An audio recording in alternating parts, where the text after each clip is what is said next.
Um, if the Trump sycophants had lived in Germany, they'd be considered a fascist party, which wouldn't be surprising.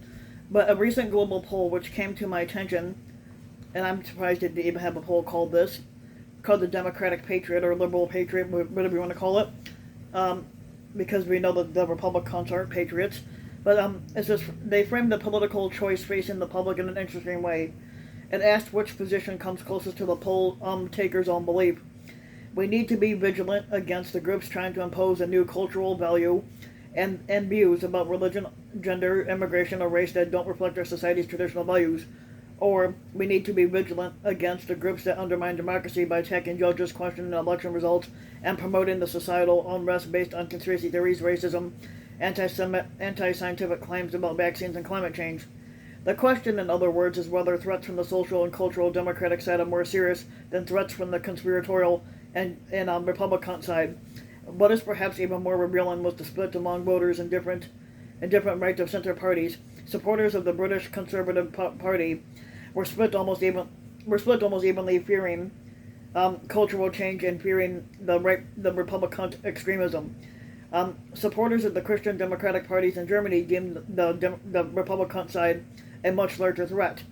But Trump sycophants, on the other hand, took a dramatically more conservative stance, deeming the cultural Democratic side a bigger threat than the Republican side by overwhelming margins, even though the Republicans are the ones that are more violent and threatening. Um, indeed, if you want a comparison to the Republican perspective, you can only find it in a Republican party like Germany's AfD, an extremist faction that has combined attacks on immigration with unsettling revisionism around the condemnation of the Third Reich that has been a foundation of Germany's post-war political consensus. Now, the Republican Party is an extremist outlier in a comparison with major conservative parties in other democracies. That radicalism has been more evident in the GOP's unique anti-statism. No other mainstream party categorically opposes new taxes under any circumstance whatsoever, like the universal health insurance, the government action to limit greenhouse gas pollution. This poll illustrates a dimension that has come to the fore in the Trump era, a fixation with politics as a venue for existential cultural conflict.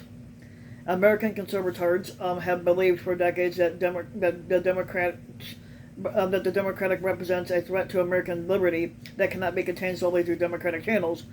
The conviction dates back to the shattering experience of the New Deal and the Republicans' inability to win it back, and found expressions through spasms of reaction ranging from McCarthy to Nixon to the Gingrich attacks, or the Gingrich tactics of government shutdowns and a total war.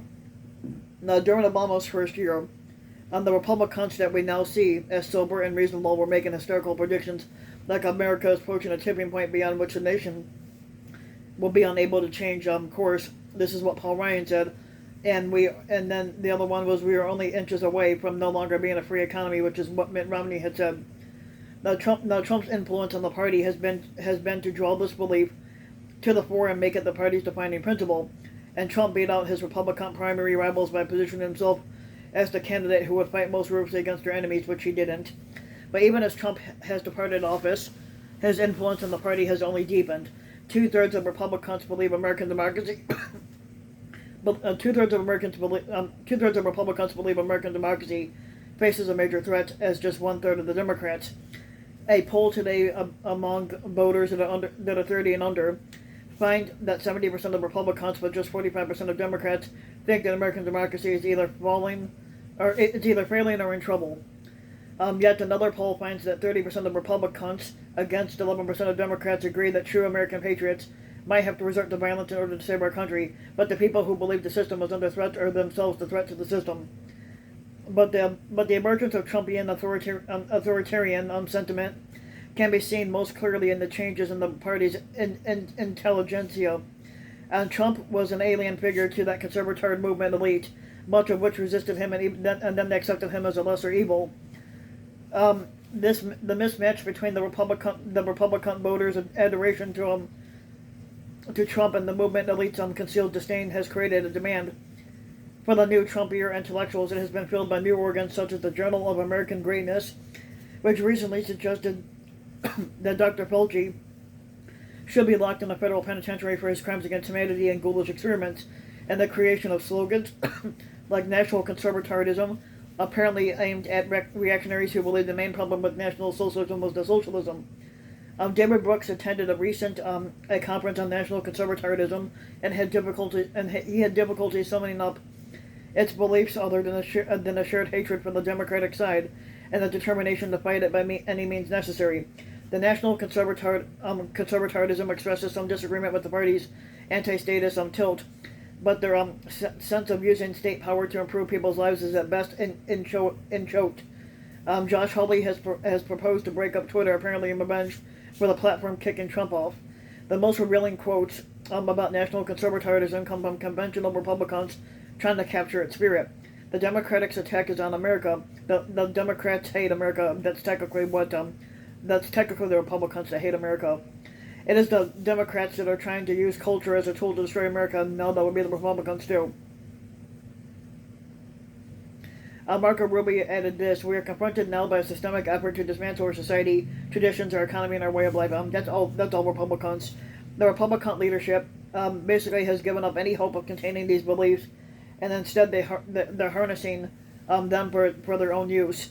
A recent Washington Post story details harrowing efforts by Trump sycophants to take control of boards and offices assigned to govern elections, and those Republicans are not actively supporting these efforts are mostly just shrugging them off. Most people in Mississippi are concerned about gas prices, COVID overreach, and I think candidates are making a mistake in getting those in the weeds. This is what Henry Barber told the Post.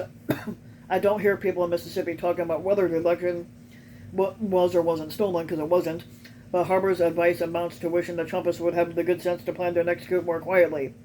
The same dynamic is on display in Congress. The Republican Party has a vocal wing of utterly unhinged paranoids, including Marjorie Taylor Greene, the racist cunt Lauren Boebert, and the guy that thinks murder is funny, Paul Gosar. When a couple of the mainstream conservatives called out the racism and all-around nuttiness of the extremist Republican side, the party leadership, rather than siding with them, has called on both sides to knock it off and work together as a team, which they won't. There is a deep desire within the political establishment to believe control of the Republican Party remains in the hands of responsible small Democrats, but every day it provides fresh evidence to the contrary. So if you like the video, give the video a like and subscribe to my channel, RBW King, and also hit the notification bell so that you'll be notified when a new video comes out, and thanks for listening.